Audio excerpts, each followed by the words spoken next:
Hello बच्चों, this is Sunil Kumar Prajapati. आप लोगों का आदर्श क्लास में स्वागत है। इस वीडियो में हम लोग करेंगे एनसीईआरटी 3.2 के क्वेश्चंस को सॉल्व। इससे पहले हम लोगों ने एनसीईआरटी 3.1 और इसका जितना भी कंसेप्ट था, मेथड्स भी बहुत सारे डिस्कस किए हुए हैं। Elimination method, substitution method, cross multiplication method छूटा हुआ है, उसको अभी हम बताएंगे। और ग्राफिकल मेथड के बारे में तो हमने बहुत अच्छी तरीक़े से बात की है।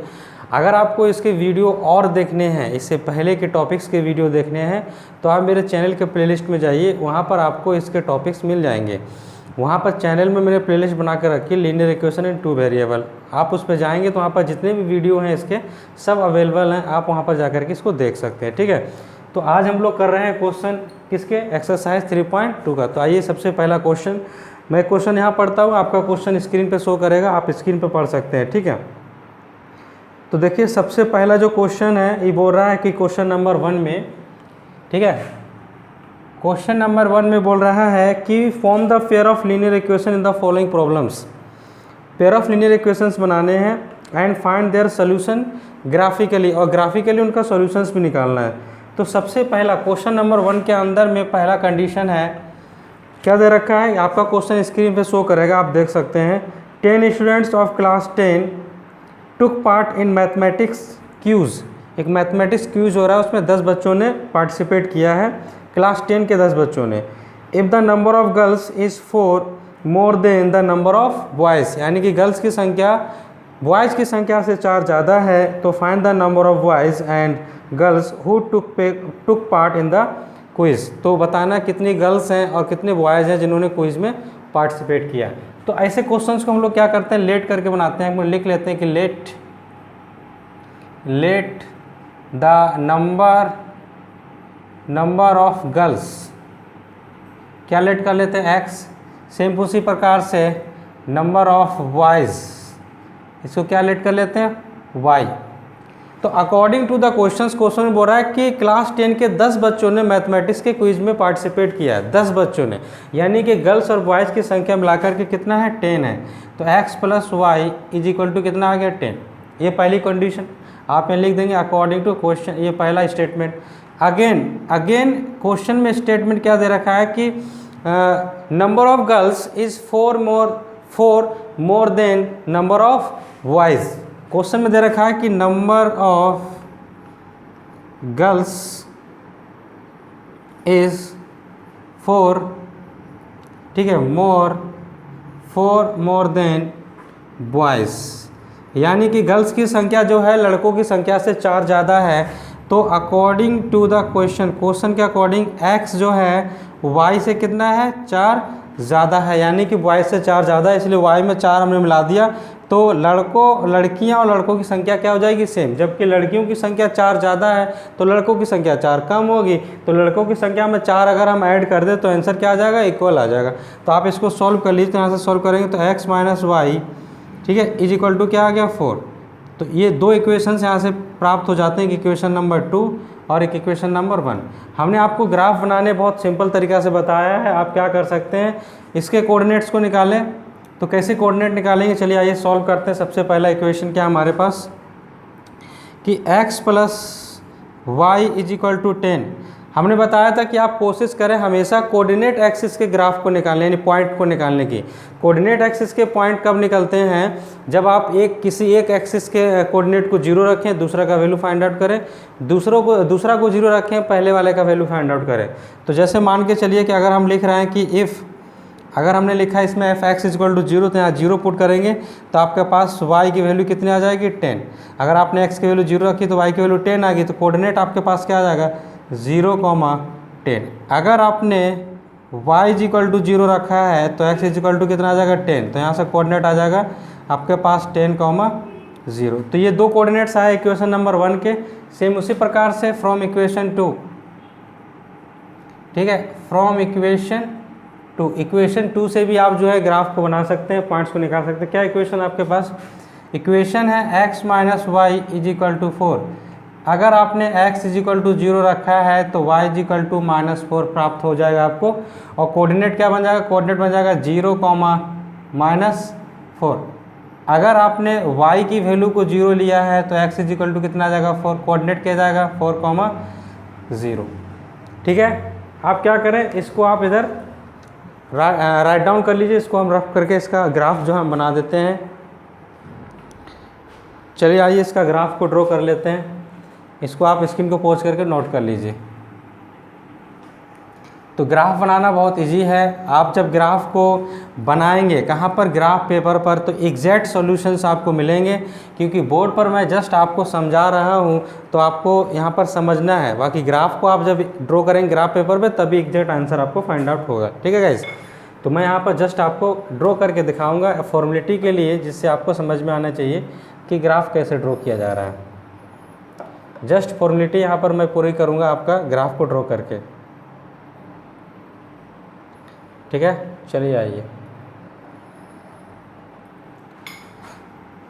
यहाँ पर आप रख सकते हैं इस प्रकार से। तो यहाँ पर क्या दिया हुआ है इसने, पहला वाला कि x का वैल्यू 0, y का वैल्यू 10, तो y का वैल्यू 10 कहीं ऊपर में होगा। पॉइंट को कोऑर्डिनेट देखो 2 लिख लीजिए, 2 का अंतर ले लेते हैं 4, फिर 6, फिर 8, फिर कितना हो गया 10। यहाँ लिखेंगे 2 और यहाँ लिखेंगे 4, यहाँ लिखेंगे 6 और यहाँ लिखेंगे 8, यहाँ लिखेंगे -2, यहाँ लिखेंगे -4, यहाँ लिखेंगे -6, -2, -4, सॉरी -4, -6, -8, इस टाइप से आप लिख सकते हैं। तो देखिए x का वैल्यू 0, y का वैल्यू 10, तो y का वैल्यू 10 दैट मीन्स यहाँ पर कोऑर्डिनेट होगा और इस कोऑर्डिनेट का नाम देते हैं a। ठीक है, जिसके कोऑर्डिनेट कितने हैं 0, 10। फिर कितना है, x का वैल्यू 10, y का वैल्यू 0, तो यहाँ पर आप लेकर के आ जाइए 10, तो इस पॉइंट का नाम आप दे दीजिए b और जिसका कोऑर्डिनेट है 10, 0। हमने क्या बताया था कि आप इनको मीट कर दीजिए, आप इनको मिला दीजिए, तो जब आप मिलाएंगे तो ग्राफ कुछ इस प्रकार का बन जाएगा। देखिए ये बना है ग्राफ आपका पहले वाले इक्वेशन का। सेकेंड इक्वेशन में आपका पास x की वैल्यू क्या है 0, फिर है y की वैल्यू -4, तो y की वैल्यू -4 यहाँ पर है, देखो ये -4 आ गया, इसका नाम देते हैं c। कोऑर्डिनेट क्या हो जाएगा 0, -4। फिर क्या लिखा है, x की वैल्यू 4 है और y की वैल्यू क्या है 0, तो x की वैल्यू 4 यहाँ है। ठीक है, और y की वैल्यू 0 भी यही होगी, तो आंसर आपके पास, इसको नाम देते हैं d, ये हो जाएगा 4, 0। तो इन दोनों को भी मिला दीजिए, तो मिलाने के बाद ये कट करेगा, देखिए।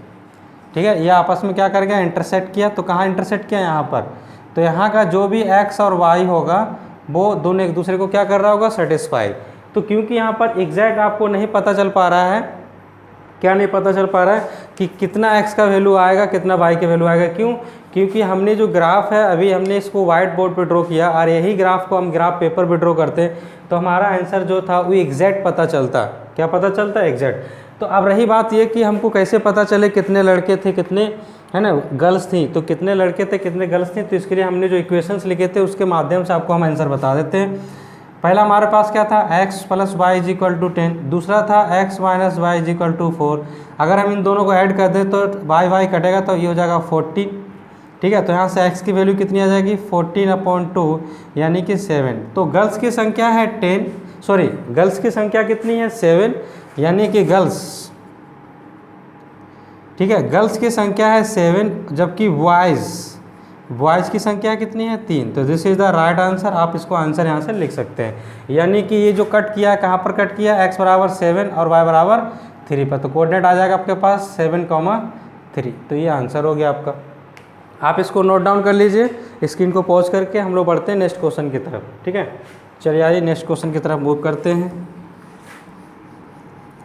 अगर आपको वीडियो समझ में आता है गाइस तो वीडियो को लाइक कीजिए, चैनल को सब्सक्राइब जरूर कर लीजिए और वीडियो को शेयर कीजिए अपने दोस्तों के साथ, जिससे उनको भी इसका बेनिफिट मिल सके गाइस। ठीक है, चलो आओ बात करते हैं फर्स्ट क्वेश्चन का सेकेंड, यानी क्वेश्चन नंबर 1 का सेकेंड पार्ट। तो सेकेंड पार्ट में क्या है गाइस, देखिए सेकेंड पार्ट, इसमें लिखा हुआ है 5 पेंसिल 7 पेन्स टुगेदर कॉस्ट 50 रुपये, यानी कि 5 पेंसिल और 7 पेन को ख़रीदा जाता है तो मिला करके 50 रुपये खर्चा आता है, जबकि 7 पेंसिल और 5 पेन्स को ख़रीदा जाता है तो उसका कॉस्ट है 46 रुपये। तो find the cost of 1 pencil and that of the 1 pen, एक पेंसिल और एक पेन का कितना कॉस्ट होगा। तो ये क्वेश्चन नंबर 1 का सेकेंड है। तो आप क्या करें, लिख लें कि लेट कॉस्ट ऑफ, ठीक है, 1 पेंसिल, एक पेंसिल का कॉस्ट को आप लिख लें, क्या लिख लें, x रुपये। सेम उसी प्रकार से 1 पेन, ठीक है, 1 पेन का आप क्या लिख लें, y। तो पहला कंडीशन में क्या रखा है, पहला कंडीशन में दिया हुआ है 5 पेंसिल्स हैं, ठीक है, 5 पेंसिल्स हैं और 7 पेन्स हैं, 5 पेंसिल और 7 पेन्स। तो according to the problem, according to the question 5 pencils हैं और 7 पेन्स हैं, मिला करके कॉस्ट कितना हो गया, 50 रुपये। तो ये इक्वेशन नंबर 1 आ गया, ठीक है। फिर से आ जाइए अगेन, अगर हम अगेन बात करें तो अगेन क्या लिखा हुआ है इसमें कि अगर वो 7 पेंसिल और 5 पेन को खरीदती है तब दाम जो है 46 रुपये हो जाता है ना। 7 पेंसिल्स और 5 पेन्स को ख़रीदा जाता है तो इसका कॉस्ट हो जाता है 46 रुपये। हाँ ठीक, तो अब बोल रहा है कि एक पेन और एक पेंसिल का कॉस्ट कितना होगा, जबकि इसको हमको ग्राफिकली सॉल्व करना है। तो तरीका हमने आपको बताया कि कैसे सॉल्व किया जाएगा। ये 2 इक्वेशंस आपके पास आ चुके हैं, एक इक्वेशन नंबर 1 है और एक इक्वेशन नंबर 2 है। तो आप क्या करो, कोऑर्डिनेट को फाइंड आउट करने की हमेशा कोशिश करो। चलो आओ फाइंड आउट करते हैं। तो देखिए पहला इक्वेशन जो हमारे पास वो क्या है, 5x + 7y = 50। अगर आप x = 0 लिखते हैं तो y = आ जाएगा 50/7, और 50/7 का मतलब क्या होगा, 7 पॉइंट है ना, 7 7 जा 49 होता है तो 1 बचेगा, तो 7.1, ठीक है।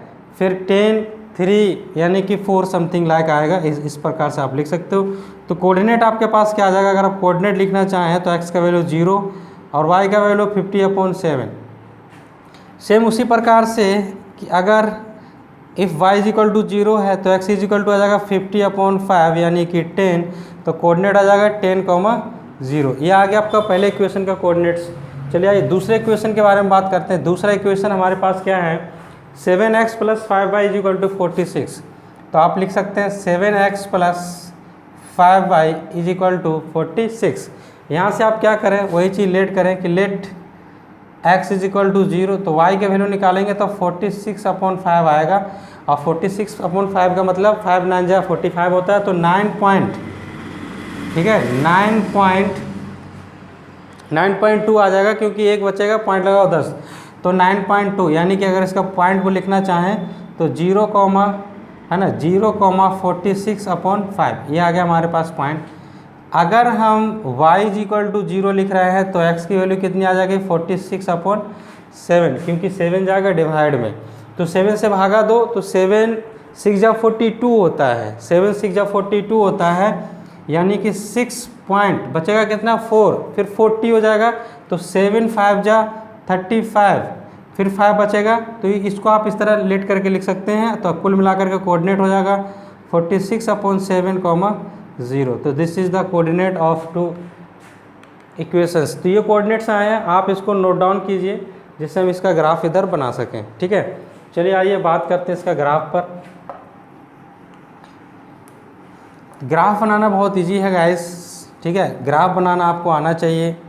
जब तक आप ग्राफ बनाना नहीं सीखेंगे आंसर्स को फाइंड आउट नहीं कर पाएंगे, ठीक है। और ग्राफिकल मेथड अगर बोल देता है तो हमेशा ग्राफ को आप प्रैक्टिस करें ग्राफ पेपर पर, जिससे आपका प्रैक्टिस अच्छा रहेगा तो बोर्ड में आपको प्रॉब्लम्स नहीं होंगी, ठीक है।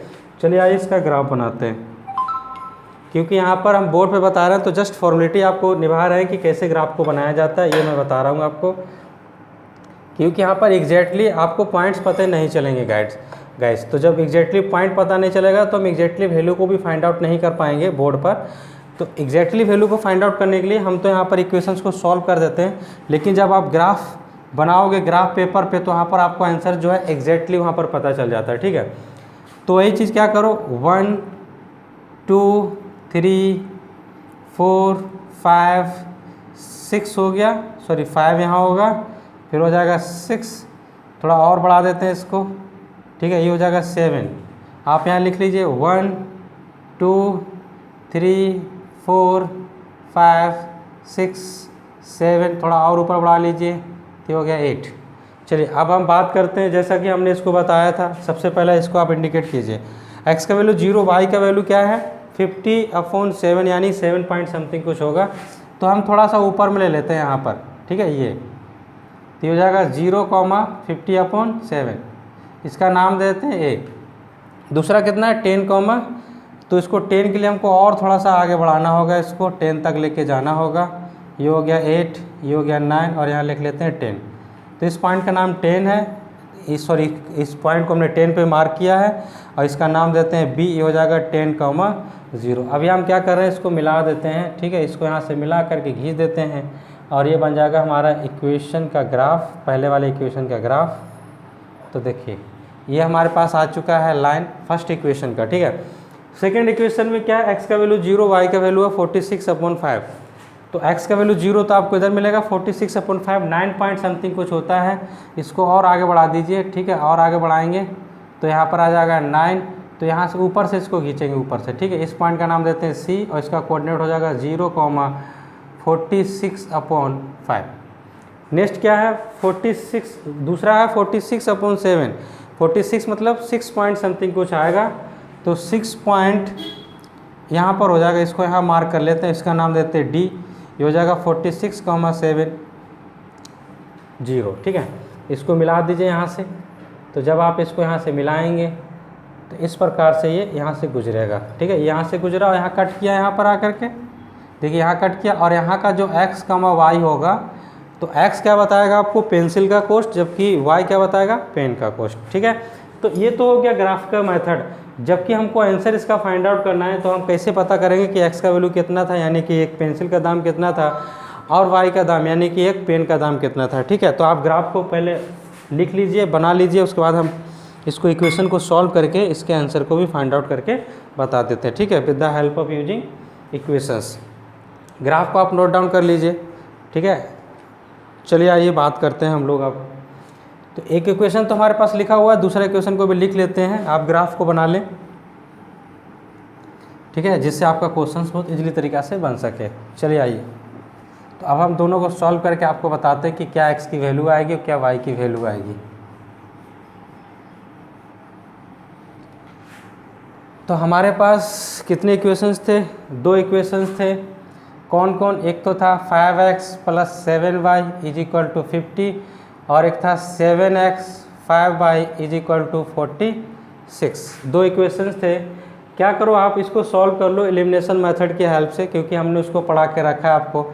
आप इसको 7 से मल्टीप्लाई करो, इसको 5 से, इसको मल्टीप्लाई करो तो हो जाएगा 35x, इसको मल्टीप्लाई करोगे तो 49y, ये हो जाएगा 350, ठीक है। 7 5 350, इसको मल्टीप्लाई करोगे तो 35x आ जाएगा, इसको मल्टीप्लाई करोगे तो हो जाएगा 25y और इसको मल्टीप्लाई करोगे तो हो जाएगा 6 5 30 का 0 और 4 5 20 20 और 3 2 3।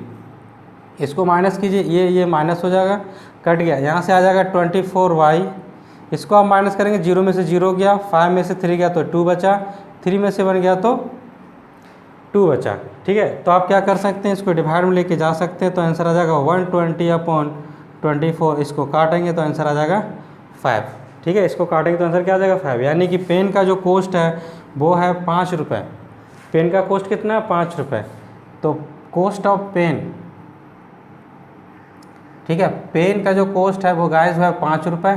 पेंसिल का कॉस्ट निकालना है, यानी x की वैल्यू आप इसमें पुट कर दीजिए, y की वैल्यू निकली है ना, तो इसमें पुट करो तो आंसर आपको मिल जाएगा।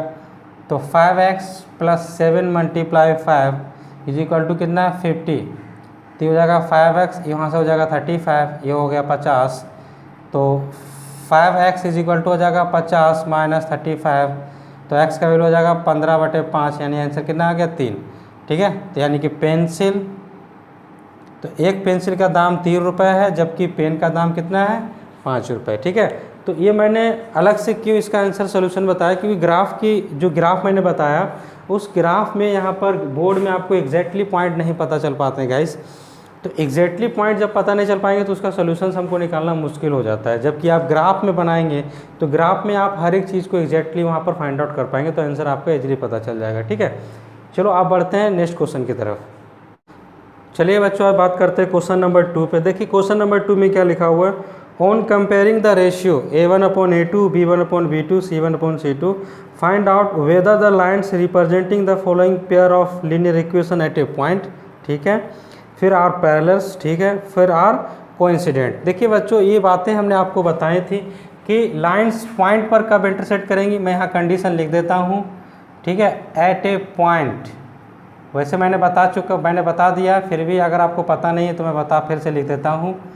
ठीक है, V1/V2 ये एट ए पॉइंट का हो गया। ठीक है,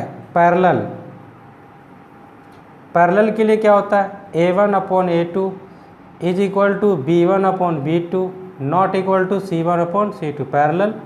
ठीक है, कोइंसिडेंट। ठीक है, कोइंसिडेंट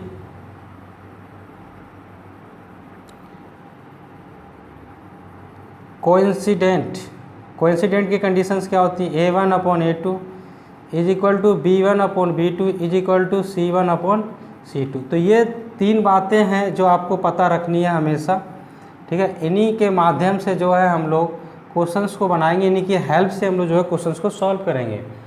चलो आओ, तो सबसे पहला क्वेश्चन जो है हमारा उसके बारे में डील करते हैं। सबसे पहला क्वेश्चन है, देखिए क्या लिखा हुआ, 5x - 4y + 8 is equal to 0, और लिखा हुआ है 7x + 6y + 9 is equal to -9 is equal to 0। इसके बारे में बताना, तो आप देखिए ये पहला इक्वेशन, इसको आप इक्वेशन नंबर 1 माने, इसको 2 माने। तो इसमें अगर आप देखेंगे तो A1 की वैल्यू 5 है, ठीक है, और B1 की वैल्यू -4 है, और C1 की वैल्यू जो है वो है 8। सेकेंड वाले इक्वेशन में देखेंगे तो A2 की वैल्यू है 7 और B2 की वैल्यू है 6, जबकि C2 की वैल्यू है -9। इसका रेशियो निकालेंगे तो A1/A2 क्या आंसर आ जाएगा, 5/7, और B1/B2 इसका रेशियो कितना आ जाएगा, -4/6, यानी कि -2/3। तो इसका मतलब क्या हो गया गाइस, इसका मतलब सीधी नज़र आ गया कि A1/A2 ये नॉट इक्वल टू है B1/B2। जब ये आपस में इक्वल नहीं है तो क्या बोल सकते हैं, लाइन्स आर इंटरसेक्टिंग, है ना, टू ईच अदर। लाइन्स क्या करेगा, लाइन्स आर, है ना, lines are intersecting to each other. ठीक है, एट सिंगल पॉइंट। ये पहले क्वेश्चन का आंसर हो गया। सिंगल पॉइंट पे लाइन एक दूसरे को क्या करेगा, इंटरसेक्ट करेगा और यूनिक सोल्यूशन देगा। आप ये भी लिख ही सकते हैं। ठीक है, क्या आंसर देगा, यूनिक सॉल्यूशन। ठीक, इसको आप नोट डाउन कर लीजिए।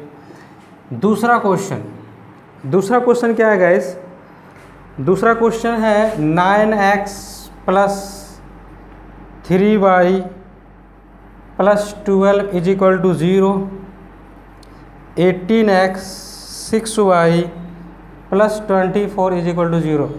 डायरेक्ट थोड़ा रेशियो लिखते हैं, 9/18 9/18, और यहाँ से 3/6, यहाँ से 12/24। सबको सॉल्व करेंगे तो आंसर आएगा 1/2 1/2 1/2। इसका मतलब क्या हो गया, A1/A2 B1/B2 और ये हो गया C1/C2। ये तीनों का रेशियो बराबर आ गया।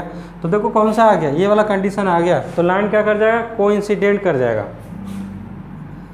ठीक है, कोइंसिडेंट। तो लाइन जब कोइंसिडेंट करेगा गाइस तो कितने सॉल्यूशंस मिलते हैं, इनफाइनाइट मेनी सॉल्यूशंस। आप लिख सकते हैं यहाँ पर। ठीक है, इनफाइनाइट मेनी सॉल्यूशंस। ठीक है, इनफाइनाइट मेनी सॉल्यूशंस यहाँ पर मिलेंगे गाइस। ठीक है, समझ में आया। आप इसको रफ कीजिए। हम लोग नेक्स्ट क्वेश्चन की तरफ बढ़ते हैं, क्वेश्चन नंबर 3 की तरफ। इसी का क्वेश्चन नंबर 3 है। चलिए आइए बात करते हैं क्वेश्चन नंबर 3। गाइस कमेंट जरूर करें, कमेंट करके ये ज़रूर बताएं कि आपको मेरा वीडियो कैसा लगा।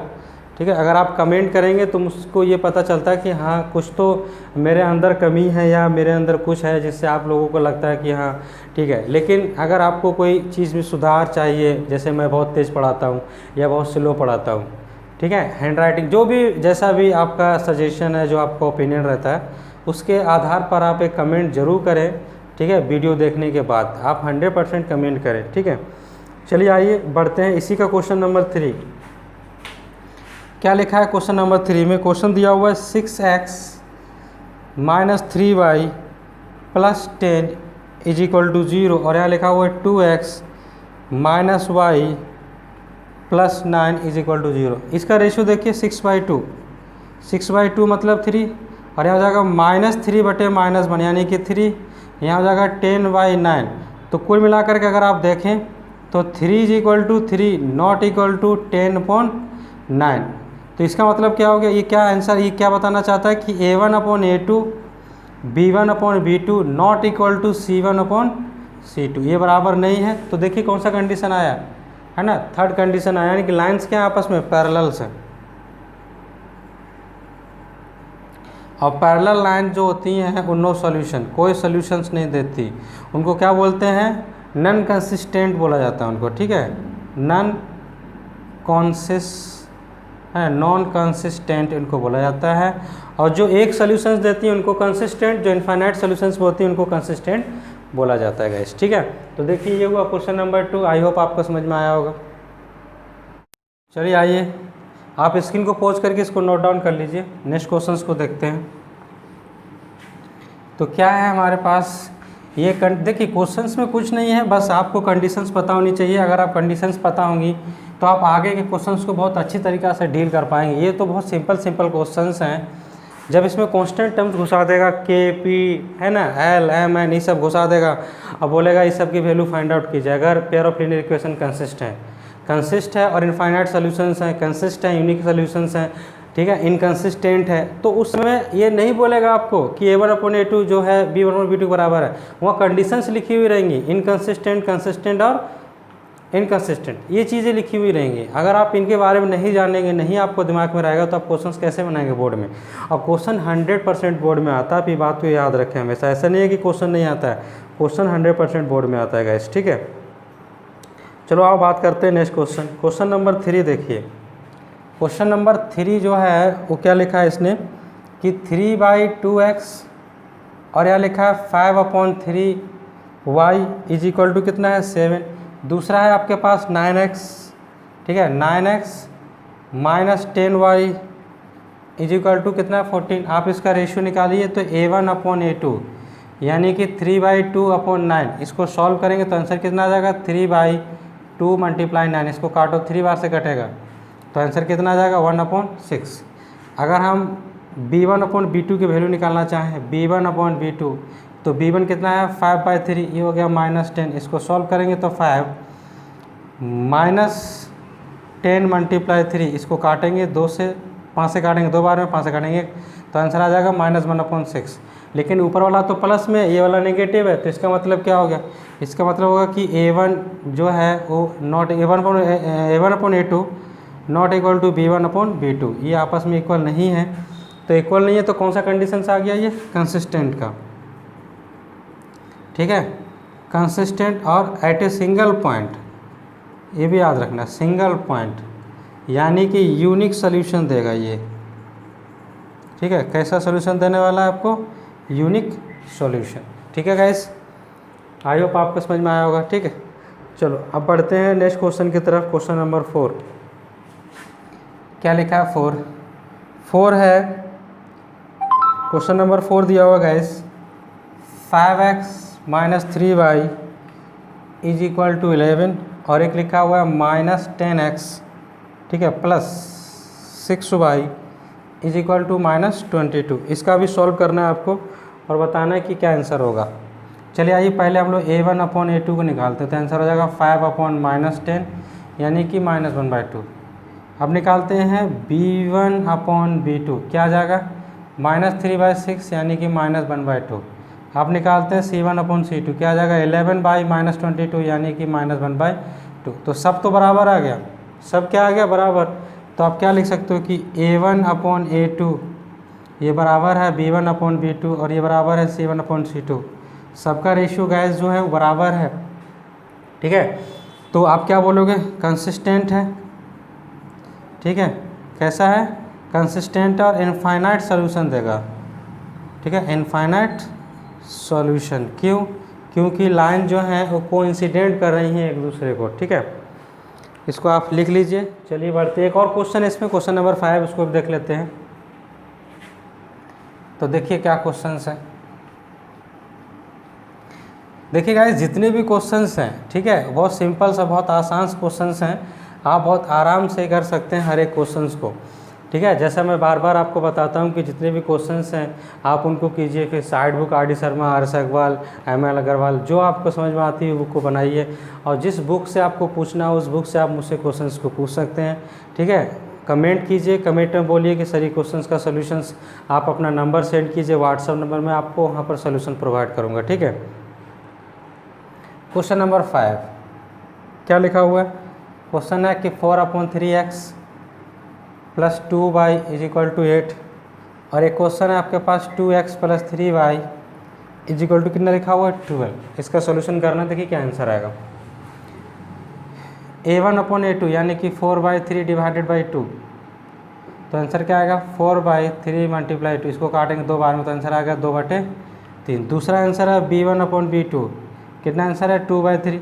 ठीक है, फिर आ जाओ c1/c3, कितना आ जाएगा? 8/12, यानी कि 4 से काटो 2 तो 2/3, 2/3 सब आ गया, तो सबका रेशियो तो बराबर आ गया। तो क्या लिखोगे? a1/a2 ये बराबर है b1/b2, ये बराबर है c1/c2। ये तीनों रेशियो आपस में क्या है?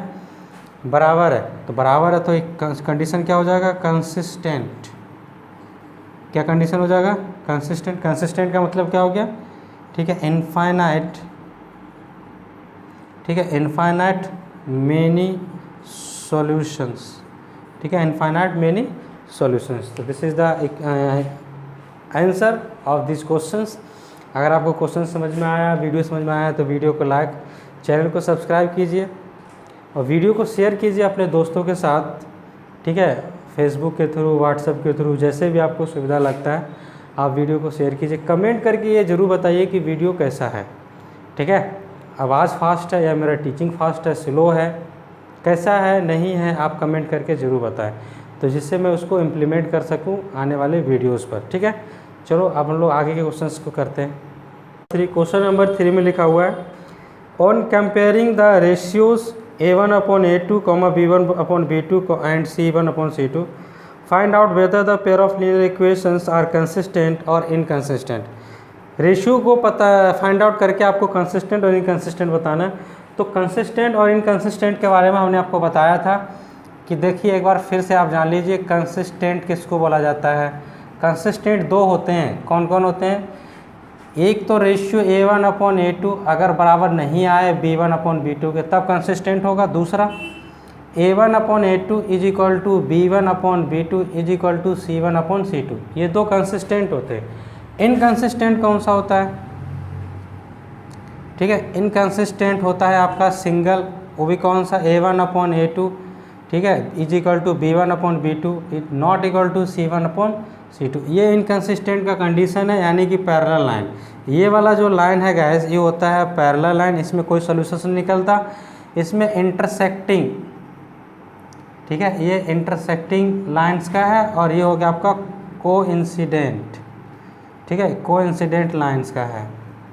तो इन्हीं बातों को आपको ध्यान में रखना है, और आप जब इन बातों को ध्यान में रखेंगे तो कंसिस्टेंट और इनकंसिस्टेंट के बारे में बहुत आसानी से पता कर पाएंगे गाइस। ठीक है, चलिए तो सबसे पहले क्वेश्चन पे बात करते हैं। देखिए 3 का सबसे पहला क्वेश्चन है 3x + 2y = 5, और दूसरा इसमें लिखा हुआ है 2x - 3y = 7। चलिए आइए बात करते हैं इसका रेशियो का। तो देखिए a1/a2 यानी कि 3/2, a1/a2 3/2 आ गया। ठीक है, b1/b2 निकालिए, कितना आ जाएगा? 2/-3। तो देखिए दोनों आपस में बराबर नहीं है। This imply that a1/a2 not equal to b1/b2। जब ये इक्वल नहीं है तो आप क्या बोलोगे? कॉन्सिस्टेंट। ठीक है, ये जो पेयर ऑफ लीनियर इक्वेशन है कैसा है? कंसिस्टेंट है। ठीक है, चलो इसका दूसरा इक्वेशन में बात करते हैं। दूसरा क्वेश्चन क्या है? दूसरा क्वेश्चन में लिखा हुआ है 2x - 3y = 8, और दूसरा है 4x - 6y = 9। देखिए अगर ये कांस्टेंट टर्म आपका इक्वल के इधर है दोनों तो कोई दिक्कत नहीं है। अगर एक इधर है यानी एक LHS में है दूसरा RHS में, तब प्रॉब्लम हो सकती है। C को या तो आप जो है इक्वल को उधर रखो या फिर इधर रखो। चलो इसमें रेशियो निकालो। a1/a2 का जो रेशियो है वो हो जाएगा 2/4 यानी कि 1/2। b1/b2 का रेशियो हो जाएगा -3/-6 यानी कि 1/2। C1/C2 का रेशियो 8/9 आया, यानी कि कुल मिलाकर के हमको यहाँ से क्या मिला कि A1/A2 ये बराबर है B1/B2 के, लेकिन ये बराबर नहीं है C1/C2 के। तो जब बराबर नहीं है तो ये कंडीशन कौन सा है, ये पैरेलल लाइन का कंडीशन है, और पैरेलल लाइन को हम लोग क्या बोलते हैं, इनकंसिस्टेंट। ठीक है, पैरेलल लाइन को क्या बोलते हैं, इनकंसिस्टेंट, इसको इनकंसिस्टेंट बोला जाता है। इससे पहले हमने नॉन कंसिस्टेंट लिख दिया था, और नॉन कंसिस्टेंट नहीं होता है, वो मिस्टेक लिख दिया वहाँ पर, इनकंसिस्टेंट होता है। अब हमेशा याद रखें इनकंसिस्टेंट। ठीक है।